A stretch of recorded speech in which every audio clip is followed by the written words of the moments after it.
برادران ملت اسلامیہ، السلام علیکم ورحمۃ اللہ وبرکاتہ۔ الحمد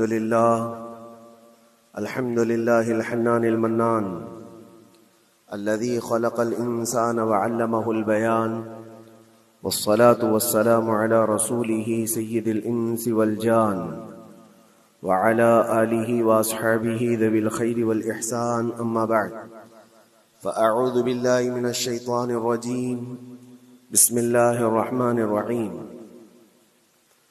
إن الله لا يغير ما بقوم حتى يغيروا ما بأنفسهم، وإذا أراد الله بقوم سوءا فلا مرد له، صدق الله مولانا العظيم۔ بارگاہ رسالت مواب صلی اللہ علیہ وسلم میں درود پاک کا ہدیہ پیش کریں۔ اللهم صل على سيدنا محمد معدن الجود والكرم وآله وأصحابه الكرام وابنه الكريم، وبارك وسلم صلاة دائمة سرمدا أبدا۔ حالات زمانہ کے اعتبار سے اور ہماری حالتوں کے اعتبار سے ایک بہت ہی عمدہ شعر ہے جو بالکل صادق آتا ہے۔ قوت فکر و عمل پہلے فنا ہوتی ہے، قوت فکر و عمل پہلے فنا ہوتی ہے جب کسی قوم کی شوکت پہ زوال آتا ہے۔ یوں ہی کوئی قوم نہیں مرتی، کسی قوم کے اوپر زوال آتا ہے تو سب سے پہلے اس قوم کے اندر سوچنے سمجھنے کی صلاحیت ختم ہو چکی ہوتی ہے، تب جا کر کے زوال آتا ہے۔ آج اس شعر کو میں پڑھتا ہوں تو محسوس ہوتا ہے کہ ہماری قوم پر یہ شعر صادق آتا ہے۔ قوت فکر اور عمل یہ پہلے رخصت ہو گئی ہے، جس کی وجہ سے یہ زوال آ رہے ہیں۔ لوگ اب حادثوں پر بیٹھ کر کے چرچا کرتے ہیں، حادثہ ہونے سے پہلے جو فکر ہونی چاہیے وہ مفقود ہے۔ گھر جلنے کے بعد پھر میٹنگ کرنے کا مطلب کیا ہے؟ اس سے سیفٹی کے لیے پہلے سے انتظامات ہوں تو اس کو لائق و فائق اور دانش مندی سمجھا جائے گا۔ آج کے وہی حالات ہیں میرے عزیزوں۔ آپ کو پتہ ہے کچھ قومیں ایسی ہیں جو فیوچر پلاننگ کے لیے 100 سال کے بعد کا سوچتی ہیں، جبکہ یہ اسلام کا حصہ تھا۔ نبی کونین صلی اللہ علیہ وسلم نے 1400 سال بعد ہونے والی چیزوں کی پیشین گوئی فرمائی کہ نہیں فرمائی؟ اللہ کے نبی صلی اللہ علیہ وسلم نے 1000 سال بعد پیدا ہونے والی چیزوں کو پہلے سے بتایا تھا کہ نہیں؟ یہ ساری چیزیں نبی آخر الزمان صلی اللہ علیہ وسلم نے جو بتایا، مطلب یہی تھا کہ اس وقت کے لوگوں کو ضرورت تو نہیں تھی ان حالات کی، پھر بھی حضور ان کو بتا رہے تھے، صحابہ کو۔ آج جو چیزیں پیدا ہونے والی ہیں وہ رسول پاک کو پتا تھا، 1000 سال بعد ہونے والی چیزیں، لیکن اس وقت کے صحابہ کو یہ باتیں کیوں بتائی جا رہی تھی؟ ان کے حالات تو اس وقت کے نہیں تھے ویسے۔ اس کے باوجود نبی پاک صلی اللہ علیہ وسلم نے ان کو 1000 سال بعد ہونے والی چیزوں کی باتیں اس لیے بتائی کہ یہ دین اسلام فیوچر پلاننگ کے لیے کتنا ایکٹیو ہے یہ سمجھو، آگے کے لیے۔ اس لیے بتایا گیا کہ صحابہ اپنی اولاد کو اور وہ اپنی اولاد کو، وہ اپنی اولاد کو یہ بات منتقل کرتے جائیں اور آنے والے حادثوں سے پہلے سے ذہن پریپیئر رہے، تیار رہے۔ دجال کے فتنے کا ذکر کتنی مرتبہ حدیث پاک میں آیا۔ امت کو نبی پاک صلی اللہ علیہ وسلم نے یوں ہی نہیں چھوڑ دیا۔ دجال کا فتنہ آئے گا، یاجوج ماجوج کا فتنہ آئے گا، یہ ساری چیزیں بتائی گئی کہ نہیں؟ ہر مسلمان تقریباً جانتا ہے آخر زمانے میں ایک بہت بڑا فتنہ دجال کی صورت میں ظاہر ہوگا۔ تو یہ باتیں اتنے 100 سالوں سے چل رہی ہیں کہ ذہن تیار ہے اس فتنے کو کہ اگر ایسا فتنہ آیا تو ایمان پر ڈٹے رہنا ہے، جمے رہنا ہے۔ یہ بات ہوتی ہے آگے آنے والے حادثات سے قوم کو باخبر رکھنا۔ آج جو حالات ہیں، جب کبھی کوئی چیز لٹ جائے تو سارے لوگ سڑکوں پر آ جائیں گے یا پھر کسی نشستگاہ پر بیٹھ کر کے رات بھر میٹنگ کر کے چلے جائیں گے۔ یہ حادثے ہونے کے بعد کے جو حالات ہیں یہ وہی چیزیں درشا رہی ہیں کہ قوت فکر و عمل فنا ہو گئی ہے. قیادت ہمارے ہاں مفقود ہے. کسی ایک قائد کے تحت کوئی ساری قوم آنا نہیں چاہتی. آپ کیا سمجھتے ہیں کہ جو ہمارے ساتھ حالات پیش آ رہے ہیں، کبھی مسجدوں کو لے کر، کبھی خانقاہوں کو لے کر، کبھی بزرگوں کے نام کو لے کر، اب ہمارے وقف کی جائیداد کو لے کر، یہ سارے جو معاملات ہیں یہ اچانک آنے والی چیزیں نہیں ہیں. بھانپ لیا گیا ہے تمہاری پوری طبیعت کو، تمہارے مزاج کو، کہ فکر و عمل کی قوت ان کی ختم ہو چکی ہے. ان کو دو چند چیزوں میں ہی راضی کیا جا سکتا ہے. دنیا یہ سمجھ رہی ہے، جس کی وجہ سے کھلواڑ پر کھلواڑ ہوتے چلے جا رہے ہیں، اور ان کو یہ بھی پتا ہے کہ یہ کچھ نہ کر سکیں گے. میرے عزیزو، آپ نا امید اور مایوس نہ ہو کہ ہم سے کچھ نہیں ہوگا. اللہ کریم چاہے تو ایک بندے سے بھی پوری دھرتی پر زلزلہ لا سکتا ہے. اللہ کریم کی ذات پر یقین اور توکل رکھو. سرکار غریب نواز ہندوستان آئے تھے تو بہت بڑی فوج لے کر نہیں آئے تھے، اللہ کی ذات پر بھروسہ کر کے آئے تھے، اور 90 لاکھ لوگوں کے دلوں میں چراغ اسلام جلا دیا تھا. وہ یقین اور توکل کے ساتھ آئے تھے. آج لوگوں کے دلوں کے اندر جو مایوسی اور نا امیدی ڈالی جا رہی ہے کہ کچھ ہوگا نہیں، ابھی کچھ کرنے سے کچھ نہیں ہوگا، یہ نا امیدی اور مایوسی تمہاری طبیعت میں کیوں آئی؟ کیا تمہارا رب تبارک و تعالیٰ کی ذات پر یقین کمزور ہو گیا؟ اگر یہ اس طرح کی بیماری آئی ہے تو پھر بدر پڑھ لینا. جب رسول پاک صلی اللہ علیہ وسلم کے ساتھ وہ صحابہ جا رہے تھے، ان کو اچھی طرح پتا تھا کہ سامنے آنے والی فوج کتنی طاقت لے کر آ رہی ہے. 1000 لوگ آ رہے ہیں، ہاتھی گھوڑے ان کے پاس، ہتھیار اور اسباب ان کے پاس ہیں، کھانے پینے کی مزے کی ساری چیزیں لے کر کے آ رہے تھے مکہ والے. اور ادھر صحابہ ننگے پیر ہیں. 313 کے پاس 4 گھوڑے ہیں، پیدل چلے آ رہے ہیں. چھاؤں لینے کے لیے کوئی جگہ تک نہیں ہے ان کے پاس. ایک کھجور کسی کے پاس ہو تو 10 لوگ اس پر اکتفا کر لیں. فاقے پر فاقہ کرنے والے وہ صحابہ. لیکن انہوں نے یہ نہیں کہا کہ اللہ کے نبی صلی اللہ تعالی علیہ وسلم سے کہ ہمارے پاس اسباب کی کمی ہے، ہتھیار کی کمی ہے، کچھ نہیں، ہمارے پاس سواری نہیں ہے. بغیر سواری کے 180 کلومیٹر مدینے سے چل کر کے وہ بدر پہنچے تھے، بدر تک پہنچے تھے. اور اس وقت اپنی ساری محنتیں، اپنی ساری قوتیں انہوں نے زمین پر لا کر رکھ دی. پھر بدر کے میدان میں جب پہنچے تب اللہ کریم کی بارگاہ میں دعا کیا تھا میرے مصطفیٰ نے، اے اللہ اگر اس نہتی قوم کو تو نے فتح نہیں دی تو پھر قیامت تک اس روئے زمین پر سجدہ کرنے والا کوئی نہیں ہوگا. یہ محبوبانہ انداز تھا میرے مصطفیٰ کا.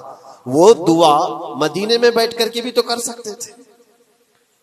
180 کلومیٹر دور اتنی مصیبت میں دھوپ میں چل کر کے جانے کی کیا بات تھی؟ ننگے پیر صحابہ گئے ہیں، فاقے پر فاقہ کیے ہوئے. وہ مدینے میں بیٹھ کر دعا کرتے تو کیا رحمت للعالمین کی دعا قبول نہیں ہوتی؟ لیکن مصطفیٰ کریم صلی اللہ علیہ وسلم نے یہ مزاج دیا ہے، پہلے فکر و عمل میدان میں لاؤ پھر دعا کرو، اللہ کی مدد آتی ہے.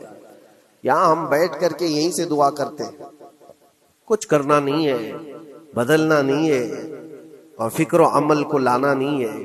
تو پھر صرف یہاں بیٹھ کر کے دعا کرنا، یہ تو میرے عزیزوں عورتوں کو اس سے ذمہ داری دی گئی ہے کہ تم میدان عمل میں آ نہیں سکتی، تم اپنے گھروں سے دعا کرو اپنے بھائیوں کے لیے. لیکن یہ کام تو اب سارے مردوں نے بھی لے لیا ہے. بہرحال قوت فکر و عمل پہلے فنا ہو جاتی ہے جب کسی قوم کی شوکت پہ زوال آتا ہے.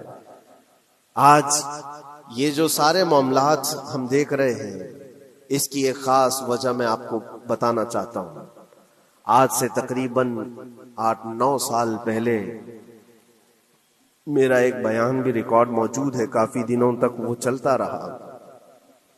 میری اپنی بات نہیں تھی، سراج الامہ امام غزالی رحمت اللہ تعالی علیہ انہوں نے لکھا تھا کہ امت پر اگر ایک ایسا وقت آ جائے جب ان کے سامنے ان کے نبی کو گالیاں دی جا رہی ہیں اور امت کچھ نہ کرے، تو پھر وہ انتظار کرے کہ عنقریب وہ وقت بھی ان کے اوپر آنے والا ہے جب ان کی ماؤں، بیٹیوں اور سب عزتوں کو بازار میں نیلام کیا جائے گا اور یہ کچھ نہیں کر سکیں گے.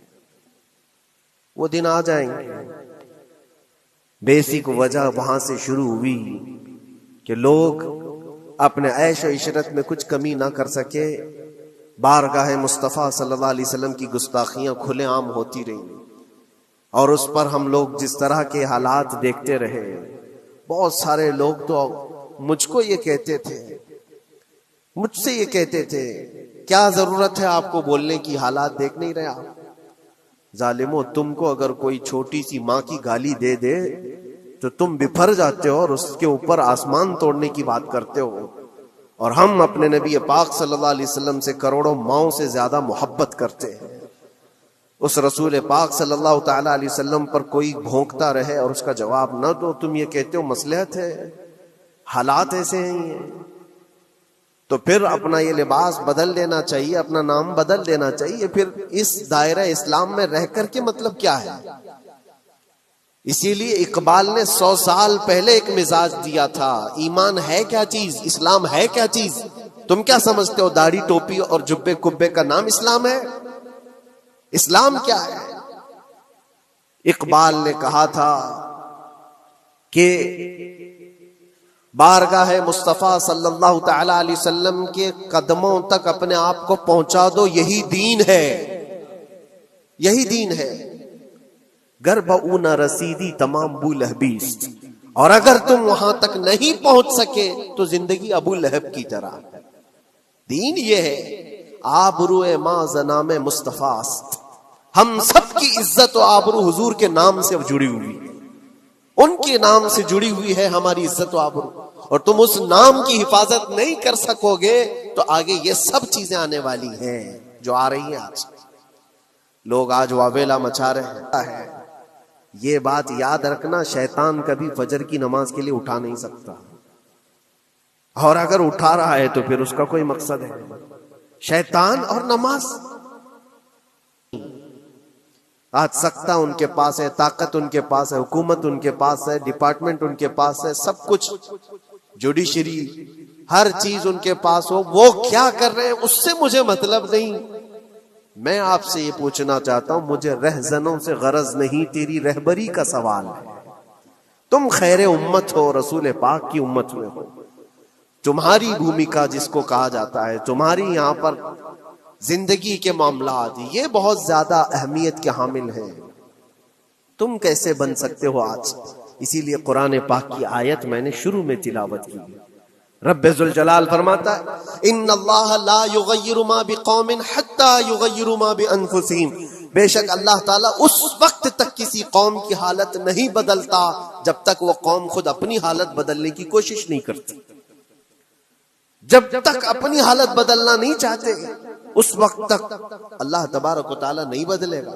وَإِذَا أَرَادَ اللَّهُ بِقَوْمٍ سُوءًا فَلَا مَرَدَّ لَهُ، اور اللہ تعالیٰ کا یہ جلال بھرا ارشاد تو سنو، یہ 13ویں پارے کی سورہ رعد کی آیت ہے۔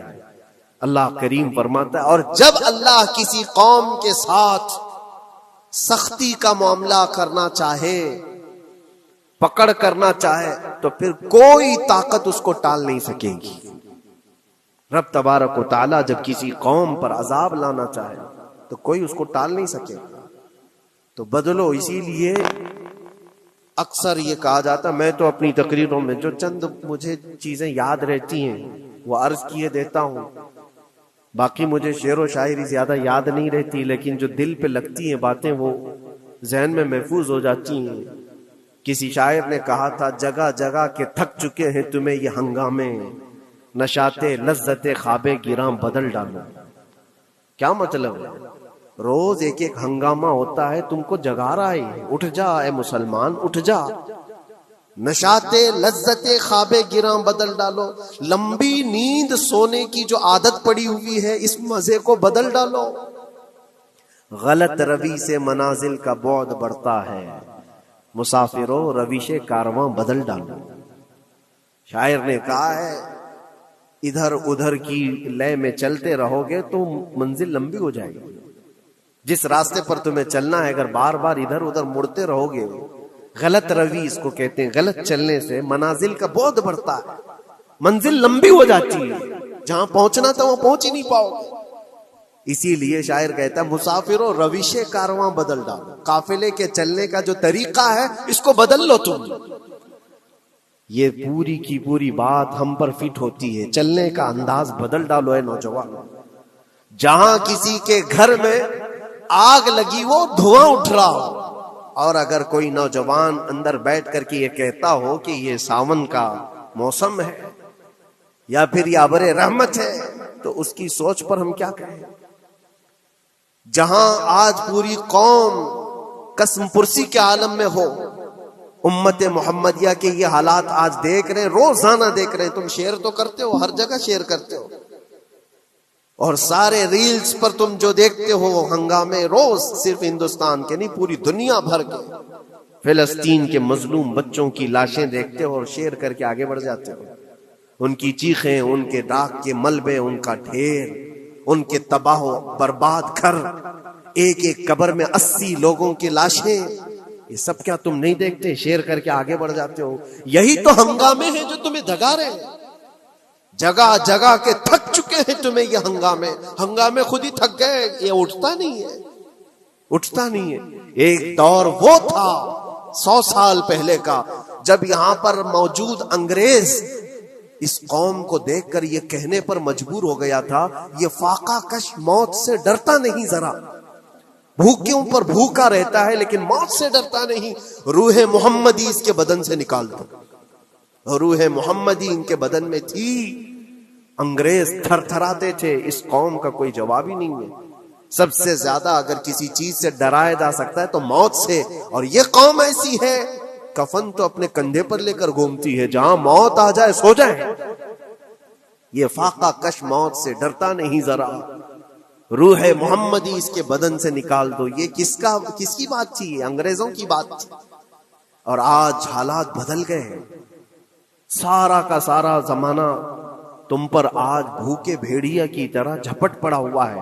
اور ان حالات میں آپ سے سوال کرتا ہوں، ایک طرف تیز آندھیاں چل رہی ہیں، ایک طرف گھر کے اندر آگ لگی ہوئی، ایک طرف بھوک اور پیاس کی شدت ستا رہی ہے، ایک طرف تمہارے بھائی بہنوں کی بیماریاں ستا رہی ہیں.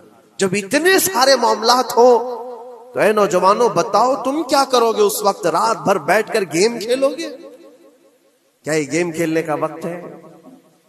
اس نوجوان پر کیا یہ افسوس نہیں ہوتا کہ اس کے پوری امت کے حالات ایسے ہیں کہ بچوں کی چیخیں نکل رہی ہیں اور اس کو پب جی سے فرصت نہیں ہے، ریل بنانے سے فرصت نہیں ہے، یہ مجرے کرتا ہوا گھوم رہا ہے. مسجدیں ویران کیوں ہیں؟ خالی کیوں ہیں؟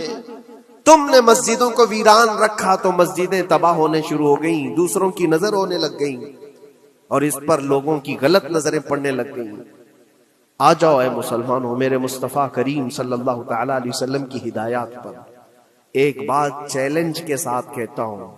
تمہارا نام اگر نبی پاک صلی اللہ علیہ وسلم کے نام سے جڑا ہے تو یہ چیلنج کے ساتھ میں کہتا ہوں، اس رہتی دنیا میں تمہیں پوری طاقتیں مل کر وہ عزت نہیں دے سکتی جو میرے مصطفیٰ کے قدموں کی وابستگی دے گی.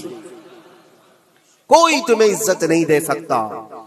تمہیں وہیں آنا پڑے گا، اسی پوائنٹ پر آنا پڑے گا جہاں پہنچ کر کے خالد بن ولید نے عزت پائی تھی. اسی نقطے پر آ کر جمع ہو جاؤ جہاں عمر پہنچے تھے تو فاروق اعظم بن گئے تھے. اسی نقطے پر آ جاؤ جہاں علی پہنچے تھے تو حیدر کرار بنے تھے. ہر ایک کو عزت اسی بارگاہ سے ملی ہے. اور جو کچھ بھی معاملات ہو رہے ہیں اس کی ایک وجہ یہی ہے، ناموس رسالت پر تم نے ہلکے پن کا اظہار کیا تو پھر ہمارے سارے مسئلے داؤ پہ لگ جائیں گے. سارے مسئلے. یہ تو وقف ہے. ابھی دیکھو آگے کل تمہاری اذانیں نشانے پر ہیں، تمہاری جماعت کی نمازیں نشانے پر ہیں، تمہاری مسجدیں بھی نشانے پر ہیں کہ تم اپنے گھروں پر بھی جمعہ پڑھ سکتے ہو، چھتوں پر بھی نمازیں پڑھ سکتے ہو. یہ سب معاملات آئیں گے. برقع، حجاب، ٹوپی، داڑھی ویسے ہی چل چکے ہیں مسئلے. ہر چیز نشانے پر ہے. ارے تمہارے کھانے بھی نشانے پر ہے، تم کیا کھاؤ گے، کیا بچاؤ گے، یہ بھی نشانے پر ہے. یہ سارے مسائل صرف اسی بنیاد پر ہے. قوت فکر و عمل پہلے فنا ہوتی ہے جب کسی قوم کی شوکت پہ زوال آتا ہے. اور یہ ایک بات یہ بھی میں بتا دوں، اقبال نے سچ کہا تھا، ان کے جو ہم غلام تھے خلق کے پیشوا رہے، ان سے پھرے جہاں پھرا پھر آئی کمی وقار. جو کچھ بھی ہوا ہے ہماری عزت و وقار میں کمی کا مسئلہ ان سے پھر جانے کی وجہ سے، نبی پاک سے تم دور ہوئے، یہ عزتوں اور وقاروں میں کمی ہے۔ عجیب سی بات نہیں ہے، یہ دوغلا پن نہیں ہے۔ میں ان نوجوانوں سے پوچھتا ہوں، نبی پاک صلی اللہ علیہ وسلم سے سچی محبت کا اظہار کرتے ہو، حضور سے اپنی جان سے زیادہ محبت کی بات کرتے ہو، لیکن جب ان کے اخلاق کی بات کی جائے تو تمہیں اخلاق ان کے پسند نہیں ہے، حضور پاک کا چہرہ نہیں پسند ہے، حضور پاک کے لباس تمہیں نہیں پسند ہے، تو پھر کون سی محبت کی بات کرتے ہو؟ اللہ کے رسول صلی اللہ تعالی علیہ وسلم سے تم بے انتہا محبت کی بات کرتے ہو، پھر وہ محبت کا تقاضا یہ ہے کہ تمہاری ظاہری زندگی میں بھی تو نظر آئے کچھ۔ محبت کا تقاضا یہ ہے، تم شرما جاتے ہو، دنیا کیا کہے گی مجھے، دنیا کیا کہے گی، دقیانوسی کہے گی، فنڈامنٹل کہے گی، پرانے زمانے کا کہے گی، میں چہرے پر داڑھی رکھ لوں تو لوگ مجھے پتہ نہیں کیا کیا کوسیں گے۔ تم نے دنیا کے لیے اپنے آپ کو بدل لیا، یہ نہیں سوچا کہ یہ وہی دنیا ہے جو 4 دن کے بعد میری دوستی کو لات مارے گی اور 4 دن کے بعد مجھے قبر میں رکھ کر کے منو مٹی پر دبا دے گی، اور مجھے جانا تو ہے، پھر قبر میں منہ دکھانا ہے تو اسی مصطفیٰ کو دکھانا۔ جہاں یہ نہیں پہنچ سکتے وہاں رسول پاک ہوں گے، محشر کے میدان میں جہاں کوئی سہارا نہیں ہوگا اس وقت رسول پاک تمہارا ہاتھ پکڑ رہے ہوں گے، اور تم نے ان کا خیال نہیں کیا۔ آ جاؤ اسی نقطے پر، اسی پوائنٹ پر جہاں ہماری کامیابی مضمر ہے۔ میں صرف اور صرف اپنے بیانوں میں یہی چیز عرض کرنا چاہتا ہوں، صرف اتنا چاہتا ہوں، اے نوجوانوں، جس کے نام سے تم آباد ہو اس نام کے ساتھ صحیح معنوں میں جڑ جاؤ، کیونکہ قرآن کا وعدہ ہے وَلَا تَهِنُوا وَلَا تَحْزَنُوا وَأَنْتُمُ الْأَعْلَوْنَ إِن كُنتُم مُؤْمِنِينَ۔ گھبراؤ مت، پریشان مت ہو، تم سب سے زیادہ بلند رہو گے۔ اگر اللہ نے فرمایا ہے تو یہ 100% حق ہے۔ اللہ نے فرمایا ہے تم سب سے زیادہ بلند رہو گے، لیکن آگے رب فرماتا ہے ان کنتم مؤمنین، اگر تم سچے ایمان والے ہو جاؤ۔ اور ایمان کس کو کہتے ہیں؟ لا یؤمن احدکم حتی اکون احب الیہ من والدہ وولدہ والناس اجمعین۔ میرے آقا فرماتے ہیں ایمان اس وقت تک کمپلیٹ نہیں ہوگا جب تک تم اپنے ماں باپ اولاد اور ساری دنیا سے زیادہ مجھ سے محبت نہ کرو۔ یہ ہے، اور اخیر میں یہی کہوں گا، ہر مسئلے کا حل، سارے تمام ایشوز کا خلاصہ، علاج ایک ہی چیز میں ہے کہ محمد سے وفا ہونا ہے۔ تو ہم تیرے ہیں، یہ جہاں چیز ہے کیا، لوح و قلم تیرے ہیں۔ لوگ انتظار میں ہیں، بہت سارے لوگ یہ پوچھتے بھی ہیں ہمیں کیا کرنا چاہیے، ہمیں کیا کرنا چاہیے۔ ظلم پہ ظلم ہوتا جا رہا ہے، ظالم اپنے انجام پر ضرور پہنچیں گے، کیونکہ قرآن میں اللہ کا وعدہ ہے وَسَيَعْلَمُ الَّذِينَ ظَلَمُوا أَيَّ مُنْقَلَبٍ يَنْقَلِبُونَ۔ ان قریب ظالم یہ دیکھ لے گا کہ اللہ اس کو کس پلٹی پر پلٹائے گا، کس کھائی میں گرائے گا، اسے اندازہ بھی نہیں ہوگا، اس کے بنے ہوئے جالوں میں وہ خود پھنسے گا۔ ظالموں کی ایک لمبی تاریخ ہے، اور ان کو بھی پڑھنا چاہیے جو آج ظلم کر رہے ہیں، لیکن تمہارا کردار کیا ہو، اس سلسلے میں جو ہمارے بچے یا نوجوان سوال کرتے ہیں کیا کرنا چاہیے۔ پہلے سب سے پہلی چیز میں یہ کہتا ہوں، جتنا کھو چکے، جتنی جا چکے، اور جو اب برباد ہوا ہے، اس چیز پر منتھن کرنا، اس چیز پر بیٹھ کر میٹنگ کرنا، اس سے پہلے میں چاہتا ہوں کہ آگے ہونے والے نقصانات سے پہلے اپنے آپ کو بدل لو۔ آگے جو بڑے حادثات آنے والے ہیں، آگے جو بڑی آندھیاں آنے والی ہیں، اس سے پہلے اپنے دروازے ٹھیک کر لو، اپنی زندگیاں سدھار لو۔ جو ہو گیا ابھی، یہ نقصان تو بہت بڑا نقصان ہے امت کا، جو کچھ بھی ہوا ہے، مسجدیں، معبدیں، خانقاہیں، مزارات، اولیاء کی ذات، بزرگوں کے نام، قرآن، اسلام، دین، یہ ساری چیزوں پر جو حملے ہوئے، لیکن آگے چل کر کے تمہارے وجود پر سوال ہوگا، تمہاری نسلوں پر سوال ہوگا، تمہارے علم دین پر سوال، تمہاری محراب پر، تمہارے ممبر پر۔ کل کو دیکھنا یہ آزادی بھی ختم کر لی جائے گی، ممبر سے کوئی کھلے عام بول بھی نہیں سکے گا۔ یہ آج جو ہم بیان کر رہے ہیں، آگے چل کر کے دیکھنا یہ آوازیں بھی بند کر دی جائیں گی کہ کھلے عام کوئی مولوی بول نہ سکے، جو ہم چاہیں وہی بولیں۔ میرے عزیزوں، اس وقت کے ان حادثوں سے بچنے کے لیے میں کہتا ہوں ابھی اپنے آپ کو بدل لو، مسافروں روش کارواں بدل ڈالو، اٹھو وگرنہ حشر نہ ہوگا پھر کبھی، دوڑو کہ زمانہ چال اپنی چل گیا۔ اللہ کریم ہم سب کی قوت فکر و عمل پھر سے عطا فرمائے۔ رب تبارک و تعالی ہمیں اتحاد و اتفاق نصیب فرمائے۔ رب